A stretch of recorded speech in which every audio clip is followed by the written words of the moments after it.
Se présenter en anglais, ça peut faire un peu peur, hein. Mais en fait, c'est super simple. On va voir ensemble les phrases clés pour le faire avec confiance et sans stress. Allez, c'est parti. Bon, la grande question, comment on se présente en anglais?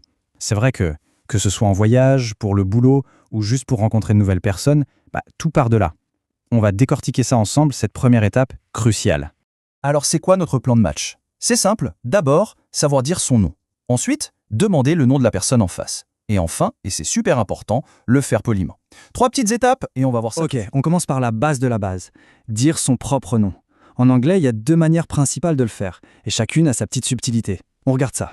Et voilà nos 2 options. D'un côté, on a le fameux My name is, c'est la version, on va dire, un peu plus classique, un peu plus formelle. Et de l'autre, I am, ça c'est la contraction de I am, c'est beaucoup plus direct, et franchement, c'est ce qu'on entend le plus souvent à l'oral. Le choix entre les deux, eh bien ça dépend vraiment de la situation. Et concrètement, ça donne quoi? Voilà, My name is Mary, ou alors, de manière plus courte, I'm Thomas. Franchement, pas plus compliqué que ça. Bon, une fois qu'on a dit son nom, la suite logique, c'est bien sûr de demander le nom de l'autre personne. Voyons voir comment on s'y prend. Alors là, la question à connaître par cœur, c'est What's your name? C'est tout simplement l'équivalent de notre Comment tu t'appelles. Et ce petit What's, c'est juste la forme contractée de What is. À l'oral, c'est quasiment toujours cette forme qu'on va utiliser. Et là, on voit parfaitement comment ça s'enchaîne. Personne A demande « What's your name ?» et personne B répond « My name is Sophie ». Voilà, c'est le point de départ de n'importe quelle discussion. Mais attention, une présentation, ce n'est pas juste un échange de noms, hein. Pour bien démarrer une conversation, il faut ajouter cette petite touche de politesse qui fait toute la différence.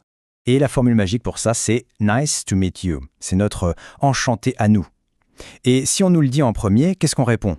Eh bien, tout simplement, « Nice to meet you too ». On ajoute ce petit « to » à la fin qui veut dire « aussi ». C'est ce petit mot qui montre qu'on est poli en retour. Ok, un point super important maintenant, la différence entre le formel et l'informel. Évidemment, on ne va pas parler de la même manière à des amis qu'à un prof ou à son futur patron. Là, on voit bien la différence. Dans un cadre détendu, avec des amis, un « What's your name » et un « I'm Paul », c'est nickel. Par contre, dans un contexte plus sérieux, à l'école ou au travail, on va plutôt utiliser la forme complète. « What is your name, please ?» On ajoute le « please » pour la politesse. Et on va souvent utiliser son nom de famille. « My name is Mr. Dupont ». Bref, tout est une question d'adaptation.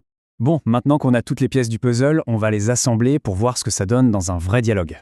Ça commence de la manière la plus simple possible. Paul dit « Hello ». Et Marie répond avec « Hi ». C'est un peu plus décontracté que « Hello », mais c'est hyper courant. Paul enchaîne tout logiquement en posant la question qu'on vient de voir. « What's your name ?» Et Marie répond de manière très claire avec la phrase standard « My name is Marie ». Pour que l'échange soit sympa et chaleureux, Paul ajoute la petite formule de politesse « Nice to meet you ». Et Marie conclut parfaitement en répondant « Nice to meet you too ». Et voilà, une introduction simple, efficace, polie, bref, réussie. Allez, petit test rapide pour voir si tout ça est bien en place. L'idée, c'est de compléter mentalement ces 3 phrases.